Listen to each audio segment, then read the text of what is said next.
Yo, salut tout le monde, c'est Gata Volgar, j'espère que vous allez bien. Moi pour ma part ça va pas trop bien, enfin je suis un petit peu déçu du résultat, le match que je viens de voir, car je vais décrypter ce match, je vais débriefer. Donc aujourd'hui on se retrouve pour une nouvelle vidéo, donc on se retrouve pour le débrief du match Manchester United-Liverpool, match qui comptait pour la 27e journée de Première Ligue, derby d'Angleterre, match nul 0-0, donc c'est un match nul assez décevant entre les deux équipes. Voilà, mais c'est surtout que j'ai l'impression, mec, avec la prestation que j'ai vue de Manchester, mais aussi j'ai l'impression qu'on est maudit. Là, on est dans une période de bâtard. Là, on est en train de subir une période de bâtard. Parce que là, déjà, contre le match contre le PSG, on perd Lingard et Martial sur blessure. Là, dans ce match, je me suis dit, non mais là, c'est trop. Là, le Solskjaer, il te fait 3 changements parce que les 3 joueurs qu'on a eus, ils sont blessés.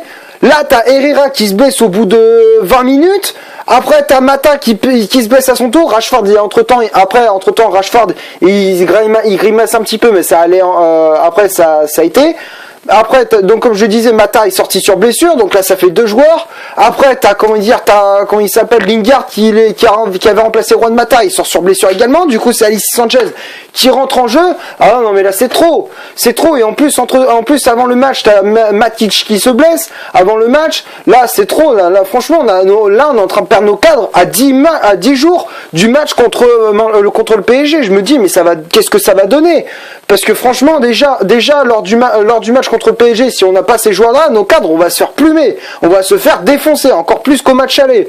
Et en plus, on n'aura pas Paul Pogba, sachant qu'il s'est pris un carton rouge lors du match aller. Donc là, franchement, ça va être, si on n'a pas nos cadres avant le match contre le PSG, on est mort. Franchement, on est mort. Voilà. Donc ça a été un match clairement où ça a été assez équilibré entre les deux équipes.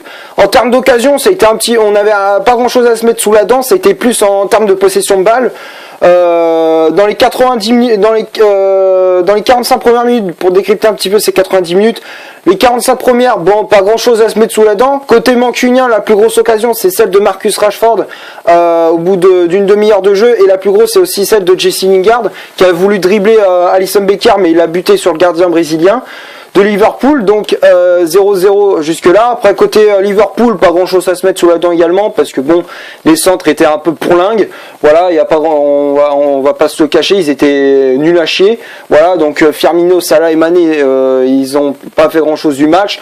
Manchester a eu défensivement, on a été plutôt correct, mis à part que quelques joueurs, et ça va là, franchement ça me saoule là. Par exemple Ashley Young, depuis le match contre le PSG, je le trouve mais pourlingue quoi. Franchement, Ashley Young il est pourlingue, à part le match contre Chelsea où Salah il a redressé un petit peu la barre, mais là contre Liverpool c'était pas possible. Franchement là, Sadio Mané il a fait tourner en bourrique hein. Pendant tout le match. Ashley Young il a fait que de la merde, à part les transverses, il y a quelques transmissions où c'était correct, mais à part ça, durant le match il a rien apporté, il a été nul sur le terrain. Voilà, ça c'est le point noir vraiment le gros point noir de l'équipe quoi. Après, qu'est-ce que tu veux que je te dise, dans le match, on a eu que les blessés. Au bout de 45 minutes, j'ai vu 3 changements. Je me suis dit, putain, mais là, j'ai raté un épisode. Même Netflix, ils ont jamais fait ce genre de scénario. Donc là, franchement, j'ai halluciné quand j'ai vu cette prestation-là.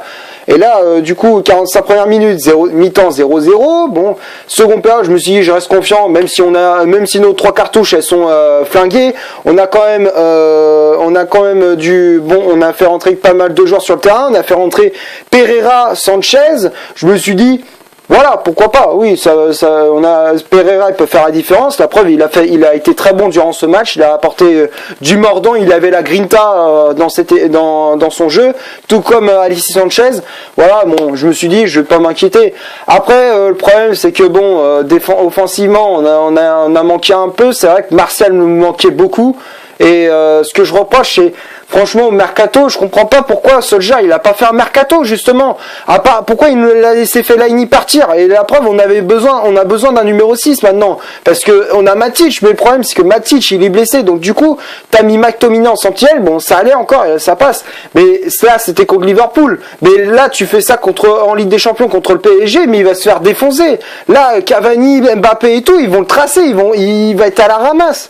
Donc voilà, il faut vraiment, franchement, au mercato, j'espère que au prochain mercato, Manchester, ils vont se réagir. Donc ce qu'il nous faut, c'est un défenseur central, un défenseur latéral qui évolue sur le côté droit, un numéro 6, un milieu défensif, un attaquant de pointe, au cas où si Lukaku, Rashford se blesse, voilà, donc au moins on a un attaquant de pointe, un ailier droit, pardon, voilà, comme ça permet d'avoir une doublure avec Jesse Lingard, voilà, même s'il y a Juan Mata qui joue aussi ailier droit, mais bon, c'est au moins on a un joueur qui évolue vraiment à ce poste. Voilà quoi, voilà, c'est ce qu'il nous faut quoi, absolument. Deux défenseurs, un milieu et deux attaquants. Voilà ce qu'il nous faut à Manchester. Voilà. Donc pour en venir au match, donc dans les 45 dernières minutes, bon, c'est Liverpool s'est un petit peu réveillé, tout comme Manchester. La plus grosse occasion de la seconde période, c'est sur un bon centre de Lukaku. C'est Chris Smalling qui n'a pas osé se jeter. Et c'est dommage parce que il était bon ce centre, il était bon. Non, il faut la mettre au fond. Non, il préfère de pas se jeter. Alors que bon, défensivement, il se jette à chaque fois. Et là, il s'est pas jeté comme par hasard. Ça me tue, ça. Franchement, ça me tue parce qu'on avait des occasions en or. Même si on n'avait pas beaucoup d'occasions, c'était le moment où il fallait en profiter. Il fallait les rentrer dedans. Il fallait pas avoir peur de Liverpool. On a éliminé Arsenal et Chelsea en cup. Je vois pas pourquoi on perdrait contre Liverpool en championnat. Et là, non, rien. Franchement, on a fait nada. Là, ce match, il a été merdique. Et franchement, on a été maudit durant ce match. Là, ce match, il était pourlingue. C'était une purge. Voilà. Donc, voilà pour les 90 minutes. On va passer maintenant à la composition d'équipe que les Gunnar Solskjaer a aligné. Donc, ça a été un 4-3-1-2. Donc, c'est le milieu, c'était un losange, mais resserré. Donc c'était la composition, c'est un 4-3-1-2 avec Derea dans les cages du Paris Saint-Germain, n'importe quoi, je pense au match contre le PSG en Ligue des Champions. Derea dans les cages de Manchester United. La charnière centrale, c'est Chris Smalling associé à Victor Lindelof, Luke Shaw latéral gauche, Ashley Young latéral droit, McTominay en poste de sentinelle, Mata et Herrera en poste de milieu relayeur, Pogba en numéro 10 et le duo d'attaque c'était Romelu Lukaku associé à Marcus Rashford. Voilà, après il y a eu les remplaçants qui étaient entrés en jeu. Il y avait Herrera qui est sorti en jeu à cause d'une blessure. Du coup, c'est Andreas Pereira qui est rentré en jeu. Je me suis dit, ok, bon, ça fait un peu chier qu'on perde un cadre, mais bon, voilà, Pereira, il est pas mauvais, il peut apporter du mordant dans le milieu. Voilà, et c'est ce qu'il a fait, c'est bien joué de la part du Brésilien. Après, Lingard, bon, je me suis dit, c'est un peu risqué, je comprends pas pourquoi il l'a fait convoquer. En plus, il était blessé récemment contre le PSG. Il a pris un gros risque de le faire rentrer. La preuve, le risque à payer là, ça, franchement, on n'aurait jamais dû le faire rentrer. On aurait dû faire rentrer Fred, ou alors on aurait dû faire rentrer Dalot, ou je sais pas, voilà, on aurait dû faire rentrer un joueur qui était frais, quoi. Voilà, mais bon, il a préféré rentrer Lingard et voilà, ça paye. Il sort Mata pour faire rentrer Lingard et quelques minutes après, Lingard se blesse et c'est au tour d'Alexis Sanchez de rentrer. Voilà, donc là c'était un peu un cercle vicieux et bon, Sanchez il a quand même apporté du plus à l'attaque et franchement je suis content de lui parce que sa prestation qu'il avait faite contre le PSG était un peu lamentable, je dirais, un peu poussive, et là franchement contre Liverpool il a répondu présent et ça a fait plaisir, même s'il y a les cas, nos top players ont été un petit peu absents. Voilà, donc il y a quand même la moitié de l'équipe est dans le flop pour moi et la moitié dans le top. Voilà, donc on va passer maintenant aux statistiques dans ce match. Donc les statistiques, c'est 64% de possession de balle pour Liverpool contre 36 pour Manchester United, 3 corners côté mancunien contre 7 du côté de Liverpool, 3 tirs côté mancunien dont 2 cadrés seulement, donc on n'a pas tiré énormément au but, mais c'est dans ces moments-là qu'il faut enfoncer le clou, c'est dans ces moments-là qu'il faut tuer le match, quoi. Mais c'est ce on n'a pas fait dans ce match. Et ce qui m'énerve, c'est que après le match nul contre Liverpool, t'as Arsenal qui a gagné contre contre Southampton, il me semble. Ouais, c'est ça, contre Southampton, ils ont gagné 2-0. Donc du coup, c'est eux qui prennent la 4e place. Et là, on retombe à la 5e place. Et ça me fait chier parce que si on veut se qualifier pour la prochaine Ligue des Champions, il faut battre les gros, il faut les taper, on en a rien à foutre. Même si on s'encaisse des buts, mais il faut en marquer quand même. Et on s'en fout, même si on en a pris 1, 2, 3, 4. Le principal, c'est les 3 points. Il faut repartir avec les 3 points. Et c'est ce qu'on n'a pas fait. Là, on a fait match nul contre notre rival et on a laissé filer Arsenal. Voilà. Et là, là, on est obligé de sprinter juste à la fin jusqu'au bout, quoi, pour se qualifier pour la Ligue des Champions. Donc je disais, je reviens au stade. Donc il y avait 3 côté Liverpool, il y avait 6 tirs au total du côté de Liverpool, dont 2 cadrés, pardon. Après, il y a eu 3 tirs côté, il y avait 3 hors-jeu, pardon, du côté mancunien contre 1 du côté de Liverpool. 15 fautes commises du côté mancunien contre 17 du côté de Liverpool. Je voudrais aussi pousser un petit coup de gueule auprès de l'arbitrage, parce que c'est pas possible, là. Pourquoi la Ligue anglaise, elle met pas en place la VAR? Je ne comprends pas. Dans les championnats anglais, français, espagnol, italien, allemand, même en Russie, il y a la VAR. Et là, ce que je comprends pas, c'est pourquoi ils la mettent pas en Angleterre. On en a vraiment besoin, là, parce que franchement, c'est pas possible. La décision de l'arbitre, mais elle était nulle à chier. L'arbitrage était merdique. Moi, j'ai trouvé l'arbitrage était merdique. Franchement, pour moi, l'arbitre était nul à chier. Voilà. Et franchement, et là, quand je dis ça, je pèse mes mots. Il était nul. Voilà, franchement, sur ça, il y a rien à dire. Là, ce match, c'était une purge, quoi. Avec l'arbitre qu'on avait, c'était vraiment une purge. Là. Je me suis dit, je vais me régaler devant ce derby-là, mais non, je me suis fait chier pendant 90 minutes. Voilà. Donc on va passer maintenant au top et au flop de cette vidéo. Donc les tops, c'est David De Gea. David De Gea, il n'avait pas grand chose à mettre sur les dents, mais le peu qu'il a fait, il l'a très bien fait. Après, De Gea dans le top. Smalling et Lindelof, franchement, il n'y a rien à dire. Smalling, il a fait son match. Je le reproche pour l'occasion manquée en fin de match. Mais c'est pas un attaquant, c'est un défenseur de base. Donc je vais pas trop lui en vouloir. Mais sinon, à part ça, il a fait son match. Après, Lindelof, pareil, il a fait son match. Franchement, il n'y a rien à dire. Défensivement, il a été impérial. Salah et Firmino, ils n'ont pas passé avec lui. Franchement, il n'y a rien à dire. Lindelof, il a fait son match, donc dans le top. Luke Shaw, pareil, le top. Franchement, Lindelof et Luke Shaw, ils étaient impérial sur le côté gauche, là. Franchement, il n'y avait rien à dire. Ils étaient en forme. Après, Ashley Young, je le mets dans le flop parce que pour moi, Ashley Young, il a été décevant durant ce match. Je m'attendais à mieux et je comprends pas c'est pourquoi il fait pas jouer Dalot, parce qu'Ashley Young il a rien apporté à l'équipe.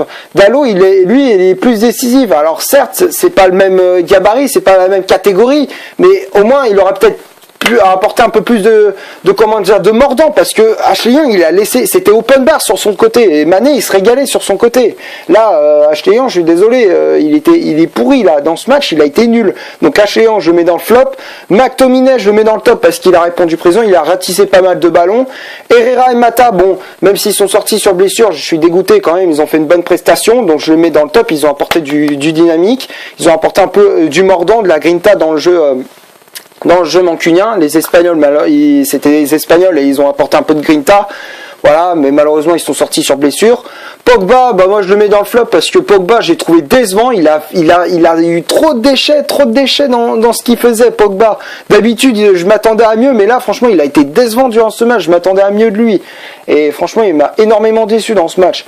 Après Marcus Rashford, bon, j'ai pas beaucoup vu, mais quand même il a tenté pas mal de quelques sprints et il a quand même apporté quelque chose à l'attaque. Il a pris parfois de vitesse la défense de Manchester, de Liverpool. Je le mets quand même dans le top, Marcus Rashford. Romelu Lukaku, je le mets dans le top parce que offensivement et défensivement, le mec il faisait ça durant 90 minutes, il arrêtait pas de défendre et d'attaquer. Donc franchement, c'est courageux de sa part d'avoir fait ça pendant 90 minutes. Donc je le mets dans le top. Herrera, Lingard et Sanchez des remplaçants. Bon, Pereira, je le mets dans le top parce que franchement, il a rajouté aussi de la grinta dans le jeu de Manchester. Il a cédé sa place à Herrera. Il s'est mis dans le match et il a bougé les joueurs de Liverpool, les attaquants. Après Lingard, bon, il est sorti sur blessure. Bon, qu'est-ce que je te dise, il est blessé, voilà, il s'est encore une fois blessé. Bon, je le mets quand même dans le top parce qu'il s'est créé la plus grosse occasion du match en première période. Voilà, donc à part ça, Lingard, bon, il a pas fait grand chose, mais sinon à part ça, il a été correct, quoi. Et Sanchez, je le mets dans le top également parce que c'est lui qui a apporté du mordant à l'attaque de Manchester en compagnie de Lukaku et de Rashford. Et c'est vrai qu'il a été important dans cette rencontre. J'aurais aimé qu'il marque un petit but, voilà, ou qu'il fasse une passe décisive pour qu'il soit vraiment confiant. Mais malheureusement, il a pas fait grand chose, quoi. Il a apporté du plus, mais bon, ça a été compliqué pour lui dans cette rencontre. Voilà, donc c'est tout ce que j'avais à dire. Merci d'avoir regardé ce petit débrief, cette vidéo. Comme d'hab, si ça t'a plu, tu laisses un énorme like. Tu cliques ici pour t'abonner pour rien rater de mes vidéos. Tu cliques ici pour en voir une autre si tu le souhaites, pardon. Et moi, je te dis à la prochaine pour une prochaine vidéo. Ciao!